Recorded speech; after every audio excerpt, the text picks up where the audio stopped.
ఈరోజు మనం ఆంధ్రప్రదేశ్ చరిత్రలో భాగంగా ఆంధ్ర శాతవాహనుల కాలానికి సంబంధించిన చరిత్ర మొత్తాన్ని కూడా మనకి ఆ అద్భుతమైనటువంటి సమాచారాన్ని అందిస్తున్నది సాహిత్య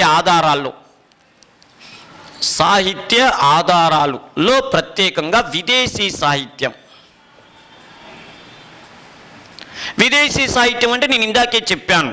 విషయం ఏంటంటే మన దేశం కానివారు, మన భారతదేశం కానివారు, బయట వాళ్ళు ఎవరైనా ఎప్పుడైనా వచ్చిన వాళ్ళు ఈ రాజవంశం గురించి రాస్తే అది విదేశీ సాహిత్యం అయింది. మళ్ళీ చెప్తున్నాను, వీళ్ళు పరిపాలన చేస్తున్నప్పుడే ఆ విదేశీ వాళ్ళు రావలసిన అవసరం లేదు. కొన్ని వందల సంవత్సరాల తర్వాత వచ్చి రాసినా కూడా అది విదేశీ సాహిత్యం అయింది. పర్టికులర్గా వీళ్ళ చరిత్ర రాయటానికే రావలసిన అవసరం లేదు. వేరే ఎవరో చరిత్ర రాయటానికి వచ్చి గత కాలంలో వీళ్ళ కాలంలో ఇలా ఉండేది, ఇప్పుడు వీళ్ళ కాలంలో ఇలా ఉండేదని రాస్తే కూడా అది విదేశీ సాహిత్యమే అవుతుంది. మరి ఇలా చరిత్రను తెలియజేస్తున్నటువంటి విషయం ఏంటంటే, ఫస్ట్ది ఇండికా. మౌర్యుల గురించి తెలియజేసినటువంటి ఇండికా గ్రంథం ఆంధ్ర శాతవాహనుల గురించి తెలియజేస్తున్నటువంటి సాహిత్యం.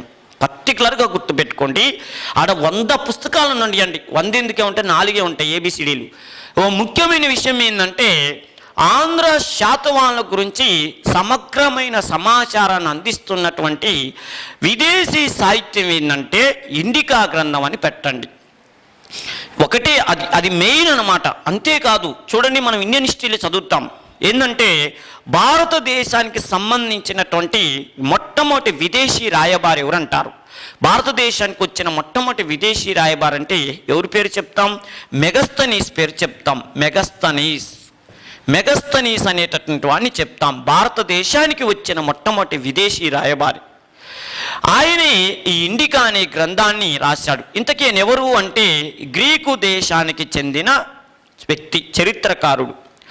ఈయన మెగస్తనీసు గ్రీకు దేశం నుంచి వచ్చి, ఇంతకీ మెగస్తనీసు వచ్చి మన మౌర్యుల గురించి చరిత్ర రాశాడంటే మౌర్యులు పిలిపించారా, లేకపోతే మౌర్యుల గురించి ఆయన తెలుసుకొని వచ్చాడా, లేకపోతే ఎవరన్నా మౌర్యుల చరిత్ర రాశాడు. అదేవిధంగా ఆంధ్ర శాతవాహనుల చరిత్రను రాశాడు.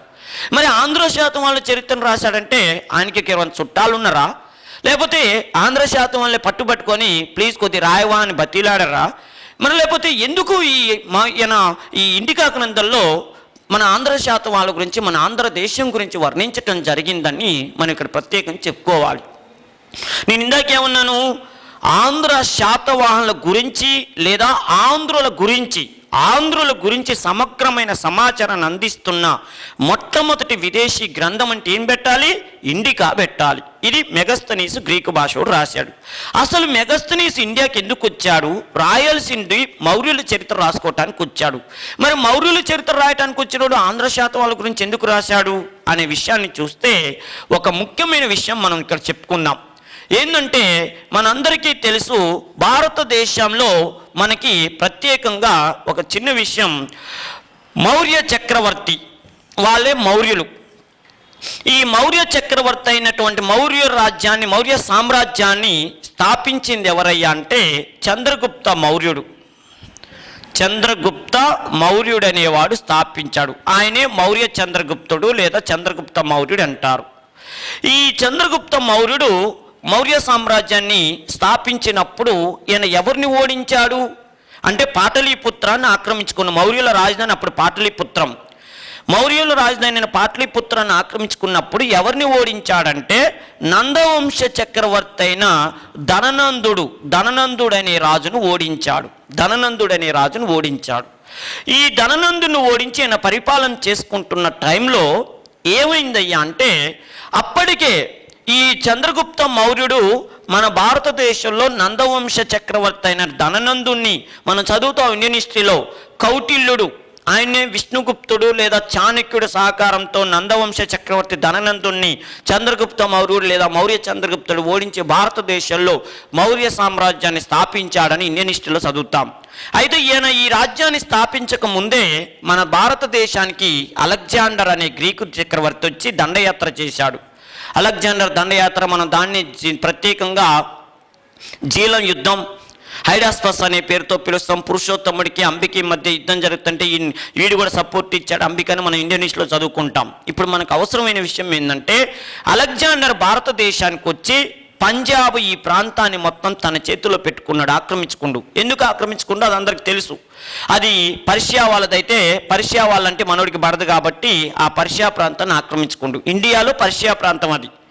అయితే ఆక్రమించుకొని వెళ్ళిపోయిన తర్వాత అలెగ్జాండర్ అక్కడే పోయేటప్పుడే బాబిలోనియాలో చనిపోయాడు. అలెగ్జాండర్ చనిపోయిన తర్వాత సిరియా పరిపాలకుడైన సెల్యూకస్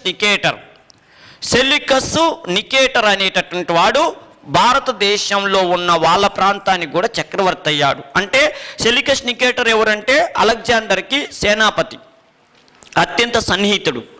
అతడు అలెగ్జాండర్ చనిపోయిన తర్వాత అలెగ్జాండర్ ప్రపంచంలో ఏ ప్రాంతాలనైతే ఆక్రమించుకున్నాడో ఆ ప్రాంతాలకి ఈడు హీరో అయిండు.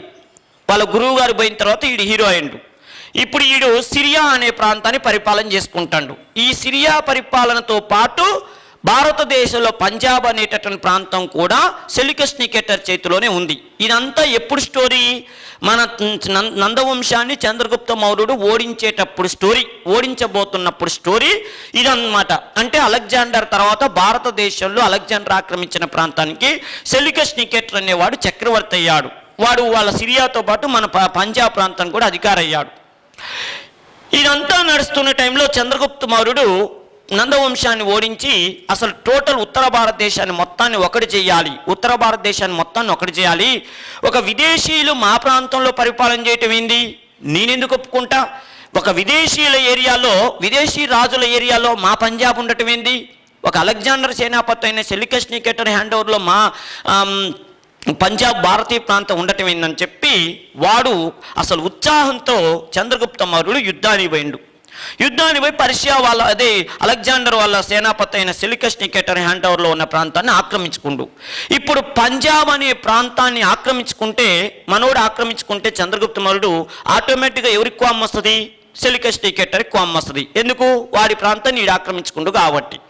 అప్పుడు సెల్యూకస్ నికేటర్ తన సైన్యాన్ని మొత్తం వేసుకొని వచ్చి మన చంద్రగుప్త మౌర్యుడితో యుద్ధం చేశాడు. ఎరా నీకు నా ప్రాంతమే కనపడ్డాదరా యుద్ధం చేసుకోవటానికి అని చెప్పి వాడి ప్రాంతాన్ని ఆక్రమించుకుండు కాబట్టి వాడు వచ్చి యుద్ధం చేశాడు. ఇద్దరికి యుద్ధం జరిగింది. గమ్మత్తు ఏంటంటే యుద్ధంలో సెల్యూకస్ నికేటర్, ఆ యుద్ధమే మనం ఇండియన్ హిస్టరీలో చదువుకుంటాం, కరీ యుద్ధం అనేటటువంటి పేరుతో చదువుతాం. ఈ కరీ యుద్ధం అనే ప్రాంతంలో క్రీస్తుపూర్వం 302 ఆ టైంలో యుద్ధం జరిగింది. ఆ యుద్ధంలో ఘోరంగా సెల్యూకస్ నికేటర్ ఓడిపోయినటువంటి సెల్యూకస్ నికేటరు అప్పుడు యుద్ధరంగం నుంచి వెళ్ళిపోయేటప్పుడు వీడి యొక్క టాలెంటు, వీడి చరిస్మా అని చూసి ఈయన్ని పిలిచాడు. చంద్రగుప్త మౌర్యుని పిలిచి మా అమ్మాయిని నువ్వు పెళ్లి చేసుకుంటావా అన్నాడు. అప్పుడు వాళ్ళ అమ్మాయి పేరు హెలీనాని పెళ్లి చేసుకుంటావా అని చెప్పి ఒప్పందం కుదుర్చుకుంటాడు. అదంతా మనం ఇండియన్ హిస్టరీలో చదువుకుంటాం.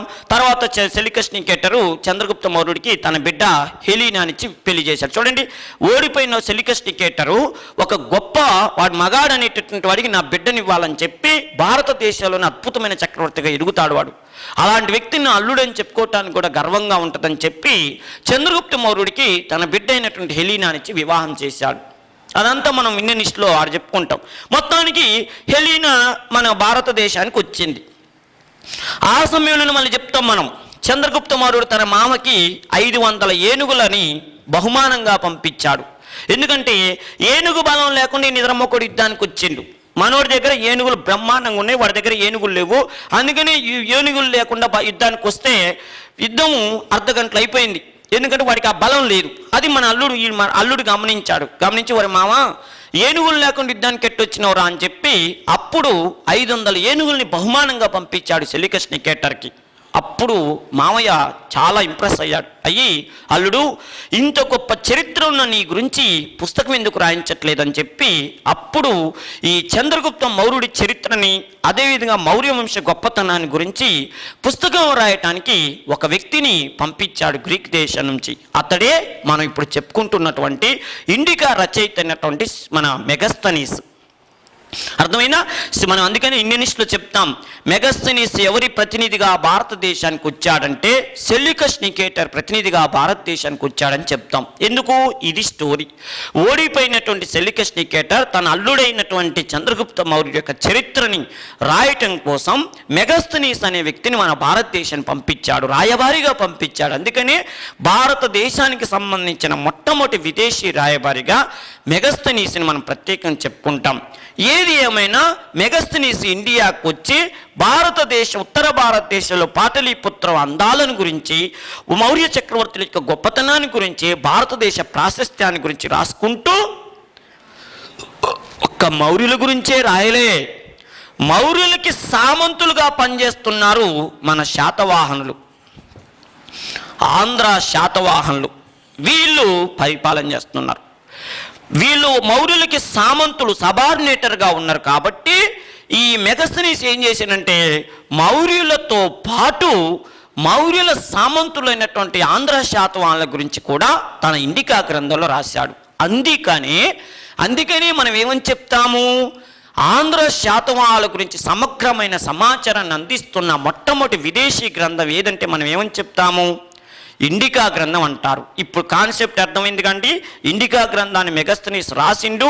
ఎందుకు ఆంధ్ర శాతవాహనుల గురించి రాసిండు అనేటటువంటి విషయాన్ని కూడా మనం ప్రత్యేకంగా ఇక్కడ అర్థమవుతుంది.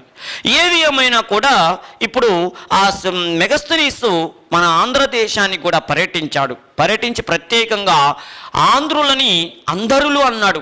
ఆంధ్రులని అందరులు అని ప్రత్యేకంగా ప్రస్తావించడంతో పాటు ఆంధ్రులు చాలా ఉల్లాసవంతమైనటువంటి వాళ్ళు, చాలా సంతోషప్రియులు, ఉల్లాసవంతమైనటువంటి వాళ్ళు, నిజాయితీ పరులను వర్ణించుకుంటూ ఆంధ్రులు 30 దుర్గాలంటే 30 కోటలు కలిగి ఉన్నారని, అదేవిధంగా 1,00,000 కాల్బలం అంటే యుద్ధానికి వెళ్ళినప్పుడు 1,00,000 కాల్బలం ఉండేదని ప్రత్యేకంగా ప్రస్తావించుకుంటూ 3,000 ఏనుగులు, 2,000 అశ్వాలు కలిగి బలమైనటువంటి రాజ్యస్థానంగా ఉన్నారని చెప్పి ప్రత్యేకంగా మెగస్తనీస్ తన గ్రంథంలో రాశాడు. 1,00,000 కాల్బలం, అద్భుత 30 కోటలు, దుర్గాలు, ఫోర్టులు కలిగి బలమైనటువంటి సైన్యంగా ఉన్నారని చెప్పి ఆంధ్ర శాతవాహనుల గురించి మెగస్తనీస్ తన ఇండికా గ్రంథంలో రాశాడు.